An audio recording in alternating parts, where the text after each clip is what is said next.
America और Israel ने Iran पर हमले किए, जिसके जवाब में ईरान ने मिसाइल और ड्रोन हमले किए, जिससे तीनों जानिब हलाक थे और नुकसान हुआ।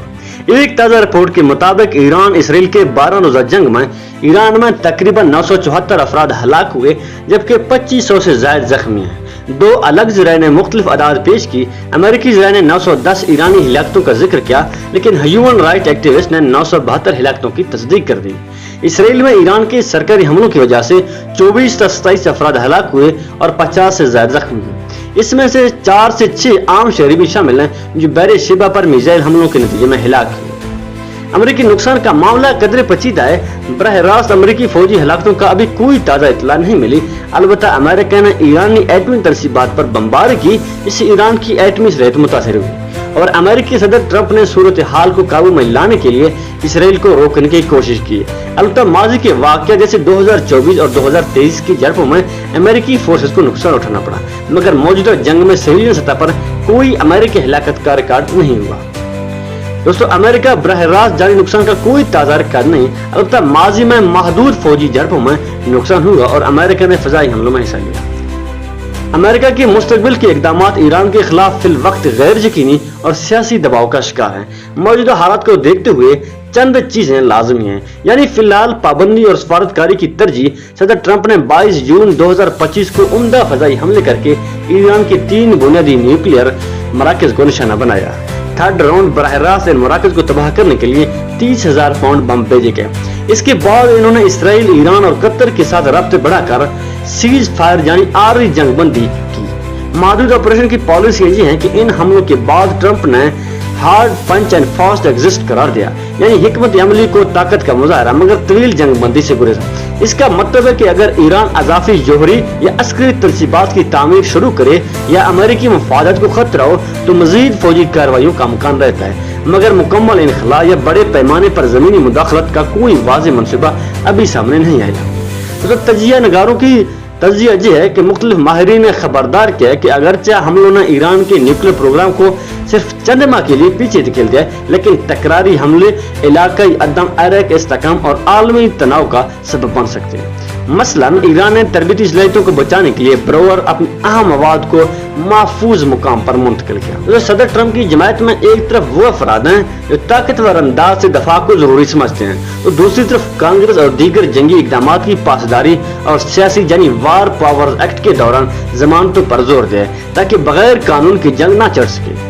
तो अगर आपके ज़हन में ये सवाल आ रहा है क्या अमेरिका दोबारा हमला करेगा, तो इसका जवाब ये है, अगर ईरान दोबारा काबिल कदर हमलों या न्यूक्लियर होश हवास बढ़ाए तो अमेरिकी इंतजाम जरूरी फजाई कार्रवाई कर सकती है। मुकम्मल जमीनी मुदाखलत या बड़ी जंगी मनसूबा बिलखसूस जो कि ईरान पर मुकम्मल हमला हो, गुज़श्ता हिकमत अमली और सियासी माहौल में कम मुतअम्मिल हो। मौजूदा वक्त में अमेरिकी की तरजीह डिप्लोमेसी, इलाकाई तवाज़ुन और फौजी खतरात से बचाव पर मरकूज है। आइंदा हफ्तों और महीनों में अगर ईरान मिसाइल या न्यूक्लियर तक नहीं रुकता तो अमेरिका मजीद महदूद फौजी हमले करने का अमकान रखता है। ताहम फिलहाल मुकम्मल जंग या जमीनी हमलों के कोई मनसूबा नहीं है। इस फैसले में इलाकाई सूरत हाल, ईरान की इत्तेजाजियों की रद्दमल और अमेरिकी सियासी माहौल कलीदी किरदार अदा करेंगे। दोस्तों, आलमी बरादरी की ईरान और इसराइल के खिलाफ क्या राय है वो भी आपको बताएंगे। सबसे पहले यूएनओ यानी अक़वाम मुत्तहिदा सेक्रेटरी जनरल एंटोनियो गुटेरेस ने हालिया हमलों को बहुत संगीन तसादुम करार देते हुए फौरी तौर पर जंग बंदी और सफारतकारी पर जोर दिया। जनरल असेंबली और सिक्योरिटी काउंसिल ने जंग की शिद्दत को कम करने, इंसानी नुकसान रोकने और मुतनाज़ा इक़दामात से बचने का मुतालबा किया। यूरोपीय यूनियन, बरतानिया, कनाडा वगैरह ने यूरोपीय कमीशनों के सरबराह ने हमले को बेमिसाल कशीदगी करार दिया और जवाब में सफारतकारी का रास्ता इख्तियार करने की वकालत की। बरतानिया, जर्मनी, फ्रांस समेत कई यूरोपीय ममालिक ने मुज़ाहमत का मुजाहरा किया और ईरान और इसराइल दोनों से इत्तेहाद बरतने और तअम्मुल से काम लेने की अपील। दोस्तों, यूरोपीय यूनियन और कनाडा ने इसराइल की हमायत की, जबकि बरतानिया ने सफारती मुतहद अप्रोच पर जोर दिया। इस्लामी और इलाकाई रियासतों की अगर बात करें तो सऊदी अरब, मुत्तहिदा अरब अमारात, मिस्र, उर्दान, कतर, कुवैत ने जंग बंदी मुज़ाकरात और सफारती हल के हक में आरा का इज़हार किया। तुर्की और पाकिस्तान ने वाज़ेह तौर पर जंग बंदी और कानून के एहतराम का मुतालबा किया। रूस और चीन ने खित्ते की कशीदगी खत्म करने के लिए सफारती गुफ्तगू की वकालत की और दोनों फरीकों से तशद्दुद से गुरेज करने का मुतालबा किया। रूस ने भी आलमी रहनुमाओं की शिद्दत में इजाफा को रोकने के लिए मुश्तरका रहनुमाई का मुतालबा किया और मुबस्सरीन ने कहा कि फौजी एस्केलेशन से आलमी इस्तेहकाम खतरा में पड़ेगा। नेटो और G7 के रहनुमाओं ने मुश्तरका बयान में इसराइल के हक की दफा की हमायत की, मगर ईरान पर भी तनकीद की।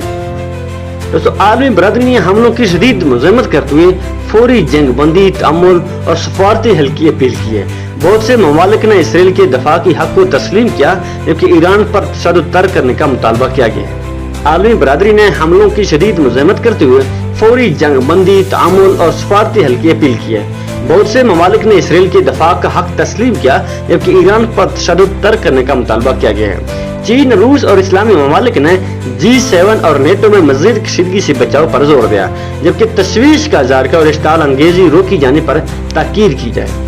अभी तक अमेरिका ने ईरान की तमाम न्यूक्लियर तंसीबात को मुकम्मल तौर पर तबाह नहीं किया और न ही इस बात को कोई मुसद्दिक़ आलमी या अक़वाम मुत्तहिदा की सतह पर तस्दीक हुई हो कि ईरान के तमाम एटमी प्रोग्राम या तंसीबात मुकम्मल तौर पर खत्म हो चुकी हैं। अगर आपका सवाल ये है क्या अमेरिका ने ईरान की सारी न्यूक्लियर तंसीबात को तबाह कर दिया है, तो इसका जवाब है बिल्कुल नहीं। ईरान के न्यूक्लियर प्रोग्राम तन्नू है, यानी ज़ेरे ज़मीन तंसीबात, जिसे फॉरवर्ड यूरेनियम और अफसदगी प्लांट्स से नतनल और रिसर्च रिएक्टर के लिए इस्तेमाल करते हैं। अमेरिका और इसराइल ने कई बार साइबर हमले, हवाई हमले या ड्रोन्स के जरिए मखसूस साइंटिस्ट को नुकसान पहुंचाया है, मगर ईरान ने ज्यादातर प्रोग्राम को दोबारा तामीर जारी रखा। दोस्तों, क्या अमेरिका ने आलमी दबाव की वजह से जंग बंदी की? तो काफी हद तक जी हाँ। हालिया बरसों में अमेरिका पर आलमी दबाव रहा है कि वो मशरिकी वसत में एक और बड़े जंग से गुरेज करे। चीन और रूस की वाज़ेह हमायत ईरान को हासिल है, खास तौर पर यूक्रेनी जंग के बाद। अक़वाम मुत्तहिदा, यूरोपीय यूनियन, तुर्की और दीगर ममालिक ने खुलेआम अमेरिका और ईरान दोनों से सब्र व तअम्मुल की अपील की है। अमेरिका के अंदर भी जंग मुखालिफ राय आमा मौजूद है, खास तौर पर अफगानिस्तान और इराक जंग के तजुर्बे के बाद। फिलहाल अमेरिका ने ईरान के तमाम न्यूक्लियर तंसीबात तबाह नहीं किए और गालिब इम्कान है कि किसी सफारती रास्ते या आलमी दबाव की वजह से बड़ी जंग या मुकम्मल हमले से गुरेज किया गया है। ईरान अब भी अपनी एटमी सलाहियत को खुफिया और महदूद पैमाने पर जारी रखी हुई है और अगर मुकम्मल जंग छिड़ती है तो खित्ते में बड़े पैमाने पर तबाही भी हो सकती है। ईरान को मौजूदा और हालिया कशीदगियों, खास तौर पर अमेरिका या इसराइल के सरतनाव में सबसे ज्यादा जिस मुल्क ने खुलकर हमायत की है वो रूस है। रूस ईरान का सबसे करीबी स्ट्रेटेजिक और दफाई इत्तेहादी बनकर सामने आया है। दोनों ममालिक ने हालिया बरसों में एक दूसरे से दफाई, इक़्तिसादी और सियासी ताउन में तेजी से इजाफा किया। खास तौर पर एयर डिफेंस S-300 सिस्टम रूस ने ईरान को जदीद हथियार फराहम किए। दोनों ममालिक शाम की जंग में एक ही सफ में रहे, जहां उन्होंने बशार अल असद की हुकूमत की हमायत की। रूस ने अक़वाम मुत्तहिदा और दीगर बैन अक़वामी प्लेटफार्म पर ईरान की मुखालफत में पेश की गई अमेरिकी करारदादों की मुखालफत की है। यूक्रेन जंग के बाद ईरान ने रूस को ड्रोन्स दिए और जवाब में रूस ने ईरान की हमायत में अपने बयानात और ताउन मजीद बढ़ाया। अगरचे चीन खुलकर अस्करी हमायत तो नहीं करता, लेकिन वो ईरान का बड़ा तजारती इत्तेहादी जरूर है। इसने ईरान के 25 साल स्ट्रेटेजिक मुआहदा भी किया है, जिसमें अरबों डॉलर के साथ सरमायाकारी भी शामिल है। चीन ने अक्सर ईरान पर लगाई गई अमेरिकी पाबंदियों की मुखालफत भी की है। शुमाली कोरिया और ईरान, जो शुमाली कोरिया और ईरान के दरमियान दफाई ताउन, खास तौर पर मिसाइल टेक्नोलॉजी पर माजी में इश्तराक रहा है, लेकिन मौजूदा सूरत हाल में शुमाली कोरिया इतना फाल किरदार अदा नहीं कर रहा है जितना रूस कर रहा है। तो रूस वो मुल्क है जो उस वक्त ईरान का सबसे ज्यादा खुलकर साथ दे रहा है, खास तौर पर दफाई, सियासी और जियो स्ट्रेटेजिक मैदान में। अगर पाकिस्तान की बात करें तो पाकिस्तान ने ईरान को सबसे ज्यादा इस मसले पर साथ दिया है, वो ईरान के पुरअमन सिविल न्यूक्लियर प्रोग्राम की हमायत है। मई 2025 में वज़ीर-ए-आज़म शहबाज शरीफ ने तेहरान में बाज़ाब्ता ऐलान किया, पाकिस्तान पुरअमन मकासद के लिए ईरान की एटमी प्रोग्राम की हमायत करता है। खबरसां अदारे ने भी इस बयान को उजागर किया है कि पाकिस्तान ने ईरान के सिविल एटमी प्रोग्राम के हक में मुकम्मल तौर पर खड़े होने का अज़म ज़ाहिर किया है। यानी मौजूदा हालत में सबसे वाज़ेह और मजबूत हमायत ईरान के पुरअमन एटमी प्रोग्राम के हवाले से ही नजर आती है। दोस्तों, आज के लिए इतना ही काफी। अगर आपको इस तरह की इंटरेस्टिंग वीडियोस पसंद आए तो हमारे चैनल को जरूर लाइक और सब्सक्राइब करें। Thanks for watching, see you next time.